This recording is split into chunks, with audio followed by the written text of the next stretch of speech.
இறந்தபோது வந்து நம்மள குழியில படுக்க வச்சுட்டு, ஒவ்வொருத்தவங்களுக்கும் வந்து ஒவ்வொரு அர்த்தங்கள் சொல்லுவாங்க. அப்ப வந்து ஒருத்தர் போய் நம்ம சிவபெருமான் கிட்ட வந்து கேட்கிறாரு. என்ன கேட்கிறாருன்னா, "ஐயா, நல்லதே செய்றாங்க.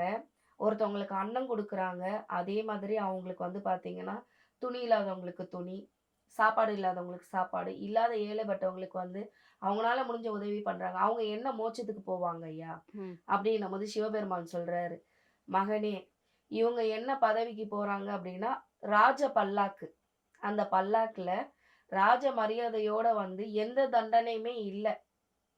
அவங்க வந்து டைரக்ட்டா மோட்சத்துக்கு போயிர்றாங்க. ம். எந்த தண்டனையும் அனுபவிக்காம. ஏன்னா அவங்க புண்ணியம் பண்ணிட்டாங்க. ம். இதுவே நரகத்துல இருக்கிறவங்களுக்கு வந்து என்ன சொல்றாங்கன்னா, சுண்ணாம்பு குழி, பாம்பு குழி, அதே மாதிரி வந்து பார்த்தீங்கன்னா, தேளு, பூரான் அந்த மாரி நரகள், கெட்டது செய்றவங்க.